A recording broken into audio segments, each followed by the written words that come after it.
Voilà l'Orangia, installé donc à Noyat sur la commune de Tauves, en système salaire traditionnel, avec une partie du troupeau qui est trait, 34 vaches qui sont traites et une trentaine qui sont en système allaitant.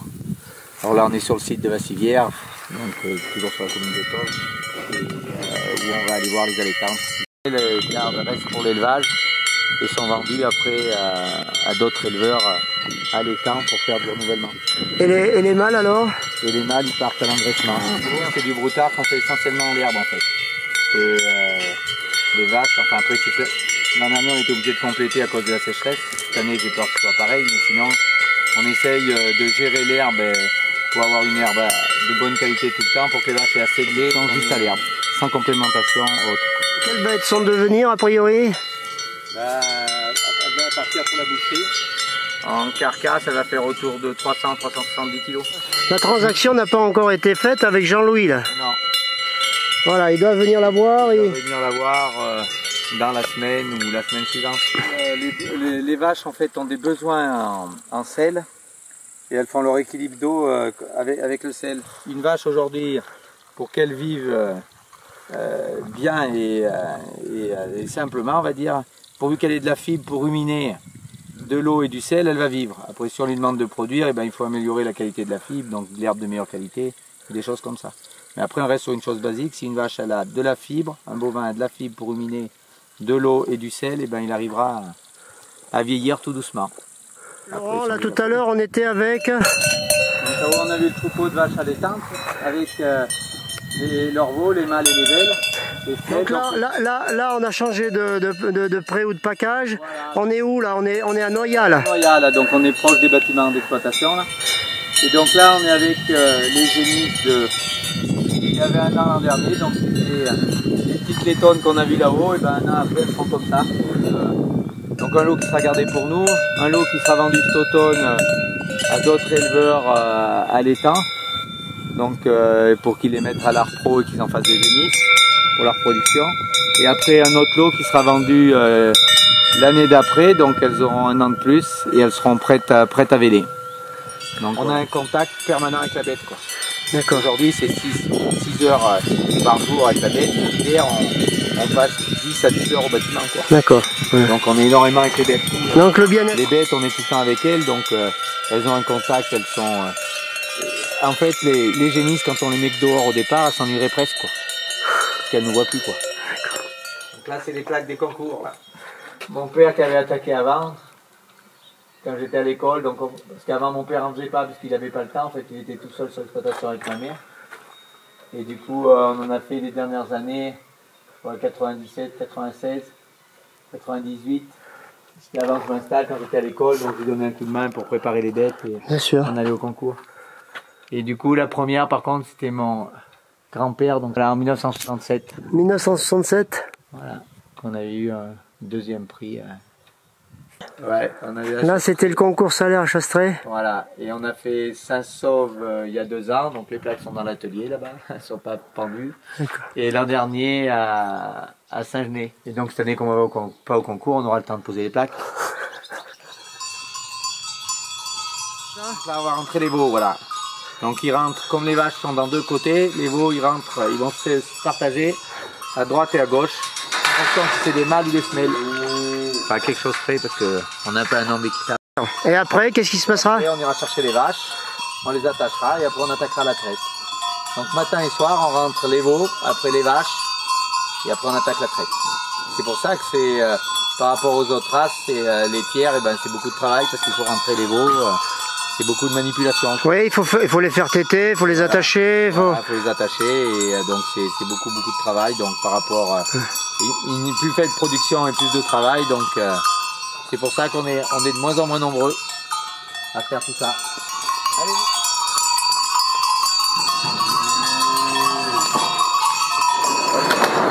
Toutes baptisées à la naissance et après. Jusqu'à 3 ans, elles sont appelées par le nom de leur mère, et quand elles font leur veau, elles sont appelées par leur vrai nom. Elles changent de nom à 3 ans. Et là, quand on traite, on les appelle par le nom de la mère, et si on avait été, j'ai pas pensé, mais où on a été voir les génisses, là, si j'avais appelé par le nom de leur mère, elles seraient venues à nous, parce qu'elles s'en rappellent de l'an dernier. elles ont comme un chien, quoi. Elles ont mémorisé le nom, quoi. Et un deuxième contrôle qui contrôlait les contrôleurs. J'en ai mis à 3 là. Et donc il m'avait donné la liste des bêtes qui avaient été contrôlées. Il fallait que je les retrouve dans le troupeau et qu'elles soient présentes. Et donc ils m'ont donné la liste avec les numéros et en fait je les ai trouvés avec le nom. J'ai pris mes cartons, j'ai regardé le nom et après je passais au milieu des vaches, j'ai dit c'est celle-ci, celle-ci, celle-ci. Et eux ils en revenaient pas, quoi, qu'on puisse reconnaître la vache avec le nom. En complémentation du foin et du lait, donc elles mangent 2 kg d'aliment et en fait quand elles grandissent, qu'elles sont plus grandes, on commence à leur en donner moins, on les rationne. C'est pour ça que je les attache. Donc là on commence d'en attacher, après on attachera d'autres quand elles seront un peu plus grandes et après au bout on attachera les velles allaitantes quand elles reviendront de lessive. Donc du coup les velles elles sont rationnées, elles ont une fois par jour, ça fait 1 kg par velle. Et après, de l'autre côté, les plus petites, ils vont jusqu'à 2 kg. Et après, les mâles, là tout de suite, ils mangent 2,5 kg à 3 kg, ils vont jusqu'à 3,5 kg avant la vente. Donc, il y a 37 vaches chez le taureau, 33 vaches traites et 4 vaches qui vont être derrière, là on verra, et où en fait, on a doublé des veaux, en fait. Des vaches anciennes qu'on a mis pour la réforme et on a doublé des veaux sur d'autres. C'était une tradition, beaucoup les taureaux, parce que maintenant on monte pas à la montagne. Après, ça a juste l'avantage le matin quand je vais les chercher là. Bon, tout de suite les jours parce que les journées sont longues, mais après quand on avance le matin, on attaque à 6 h du matin. Donc en fait, quand on va les chercher, ben comme ça on n'en oublie pas, quoi. On entend les côtes. Le taureau, il a 9 ans là. Donc ses premiers produits, là je l'ai acheté adulte, donc ses premiers produits c'est les veaux qu'on a vu tout à l'heure là. Qui sont dans le parc et les veaux allaitants aussi, il en a là-haut qui sont. C'est du père. Donc on va voir en 99 avec 27 vaches. On est passé en 4 ou 5 ans à 60 mères. Et du coup on a fait vieillir notre troupeau et on est resté que sur nos souffles. On n'a pas acheté une vache, on est resté que sur nos souffles. On n'a que rentré des taureaux. Toutes les bêtes qui sont ici, d'accord. Ah oui. C'est pour garder vraiment les qualités qu'on avait dans le troupeau. Garder la lignée. Voilà, nos qualités qu'on avait mis, qui sont pour nous des qualités. Et pourquoi c'est important de faire comme ça, de cette façon, un peu à l'ancienne? Après c'est pour la traite, parce qu'après du coup on va envoyer les veaux au parlement de leur mère, ils vont aller sous leur mère, il faut qu'elles soient à la même place, elles ont l'habitude pour se faire. Alors là il y en a une qui est noire, c'est aussi une salaire. Oui. C'est une salaire noire. Donc on en avait toujours eu dans l'élevage. La dernière qu'on avait, on avait fait 7 veaux rouges et un veau noir, et ça avait été un mâle, donc on avait perdu la lignée. Donc on avait été à racheter une belle dans le Cantal et ça sa petite fille. C'est parti pour la traite. Ouais. On va envoyer les veaux derrière, on sort les briques et on traite.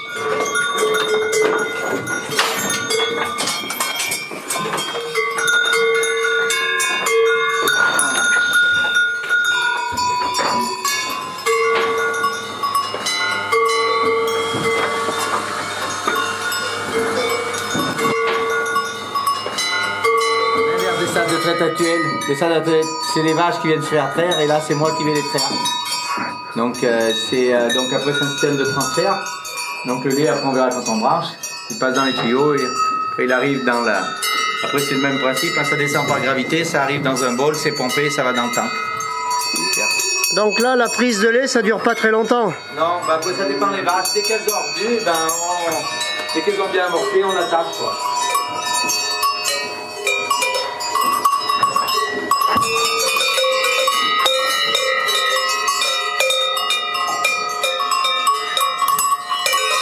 Après, il y a quand on veut les déplacer, quand on veut les manipuler, elles sont tranquilles, on n'a pas un...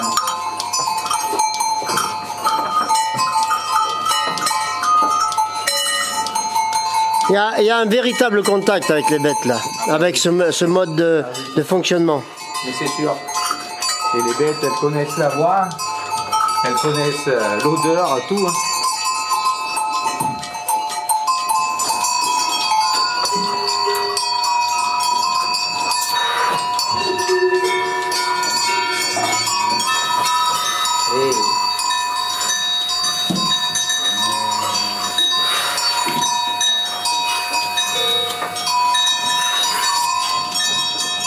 On n'utilise ni produit de lavage, ni de produit de trempage. Ouais. C'est le veau qui nettoie la tétine naturellement. Et après, il les goûte à la fin, comme ça il nettoie bien les crayons et on n'y rien. On reste tout un système naturel quoi. C'est lui qui enlève les microbes, les premiers jets et tout, et après c'est lui qui nettoie le crayon et on n'a pas de lavette ni de produit de lavage. Ah oui, alors combien de temps pour traire là alors? 1h30. 1h30. Voilà. En même temps qu'un match de foot, mais sans mi-temps. Voilà. Sans pause. Et peut-être pas avec la même paye qu'un footballeur, non? Non, pas trop. Il s'en manque un peu. Donc toi, la traite, c'est tout seul tout le temps? Tout le temps, ouais.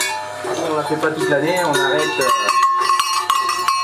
Avant on arrêtait fin octobre, maintenant on arrête fin septembre. Et donc octobre, novembre, décembre, on rattaque que de traire en janvier. Après, on a les premiers vélages pour les fêtes là. Et après on rattaque, et ben, quand il y a assez de vaches de BD, on rattaque à livrer 15-20 janvier en fonction. Donc on est indépendant, on est une petite coopérative. Et on vend notre lait à l'année. Donc aujourd'hui on vend à Vachelie, donc c'est à Lactalis. Aujourd'hui c'est des accords collecte et c'est la coopérative des terres top qui le ramasse pour la société du Livradois, des terres cuillères. Aujourd'hui on est payé sur un prix classique de lait en zone Sénectaire. D'accord. À la qualité comme les autres producteurs. D'accord. Alors parle-nous un peu de ce projet là qui est au niveau de la communauté de communes, c'est ça? Voilà, donc en fait ça a été porté par les éleveurs. On a rencontré après. Ça fait 4 ans qu'on porte le projet. Alors vous êtes combien d'éleveurs à lancer ce projet? Donc là, on fera 4 producteurs à livrer. Et donc l'objectif, après c'était une discussion en fait d'arriver à valoriser les de salaire. Donc on a fait financer une étude par la Comcom sur, donc à l'époque Sancy Artens. On avait rencontré qui a financé une étude de faisabilité d'un atelier de transformation et d'un fromage au lait de salaire. Et donc avec, il est ressorti de cette étude en fait que il y avait une possibilité, donc c'est de transformer, donc l'objectif c'était de transformer donc en lait cru et donc avec collecte tous les jours, donc il fallait un petit périmètre. Et comme on est sur une zone 3 producteurs sur Tauve et 1 sur Saint-Donat, on est à moins de 20 minutes l'un de l'autre quoi.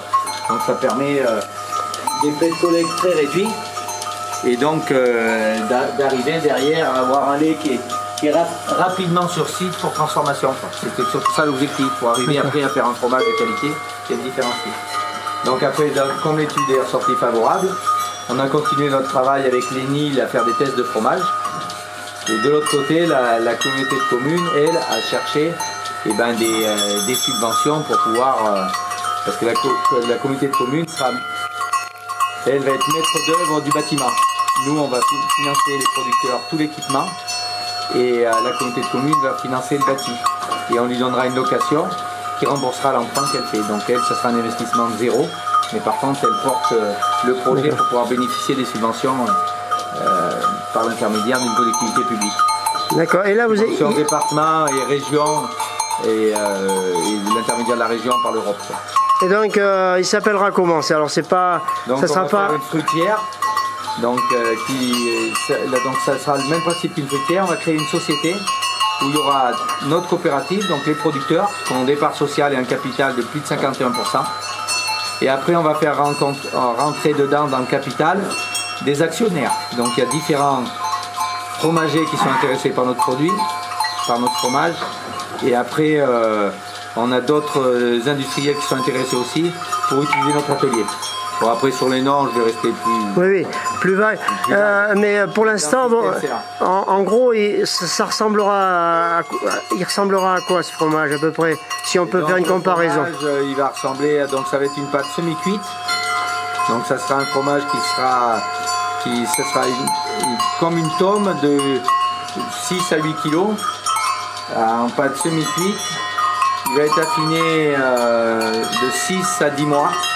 Puisqu'il faut une période d'affinage assez longue pour qu'on puisse retrouver la spécificité du lait de salaire, un affinage long. Et il sera plus que style de fromage comté ou ça ne sera pas un style Sénectaire ou Cantal. Alors là, on est toujours en période d'essai, il y a eu pas mal d'essais de fait. Voilà, on a eu pas mal d'essais de fait, on est toujours en période d'essai, avec un affinage sur site maintenant. L'affinage se fera à Perpesa, à la cave de Perpesa. Qui est pareil, un investissement de la communauté de communes. et qui était mise à disposition des producteurs. Donc en fait, on va créer une société. La société va englober la cave et notre atelier de fabrication pour qu'on ait une continuité du produit. Et vous l'avez nommée cette société? La société n'est pas nommée et le fromage non plus. Très bien. Le projet, vous souhaitez qu'il aboutisse là, c'est bien avancé puisqu'on a les plans de l'architecte, on va avoir le dépôt du permis. Donc l'objectif, c'est d'avoir un début de construction du bâtiment cet automne, pour avoir une validation des locaux dans l'hiver, pour avoir un début de fabrication à l'herbe printemps prochain. Printemps prochain et... Printemps 2020, pour avoir un fromage qui pourra être commercialisé, du coup, fin 2020, les premiers à début 2021. L'avantage du système avec la traite avec le veau, c'est qu'on a un nettoyage naturel, donc on a toute la flore naturelle qui reste et qui permet de donner la spécificité du fromage. Aujourd'hui, la flore n'est pas détruite par d'autres produits qu'on ramène sur la tétine ou des choses comme ça. On reste sur du naturel, donc avec une flore qui permet d'être un fromage d'être authentique. D'accord. C'est pour ça qu'au niveau du Salaire Tradition, on a un fromage très spécifique qui est fait au lait de Salaire et qui vieillit très bien et qui a une conservation bien meilleure qu'avec une autre race. C'est du Salaire avec une autre race qui vieillira beaucoup moins bien qu'un Salaire fait avec des vaches Salaire, puisqu'on a toute cette bactérie est conservée. En fait, c'est des millions de bactéries qui s'équilibrent et qui font une flore et qui permet la conservation et le goût, après l'authenticité du goût en vieillissant qui s'affirme. Sur des grosses quantités, puisqu'on va transformer 40 à 50 tonnes de fromage par an. Donc on est comme un producteur fermier Sénectaire. Il n'y a pas de concurrence. Il n'y a aucune concurrence avec le Sénectaire et c'est pas le but. C'est qu'au contraire qu'on soit complémentaire sur un territoire et que un jour quand les touristes sont là, qu'ils puissent déguster le Sénectaire et puis venir déguster notre fromage et dire qu'en Auvergne on a le meilleur fromage. Cette passion, oui, donc c'est vraiment de génération en génération. Voilà, et après mon père et ma mère ont conservé cette race Salaire et eux c'était vraiment par passion parce que tout doucement elle était abandonnée. Ouais. Donc après, avec pas mal de volonté aussi, quand je me suis installé, ils voulaient me permettre d'électer. J'ai démarré avec le troupeau, la base du troupeau qu'ils avaient fait quoi. Ils avaient monté.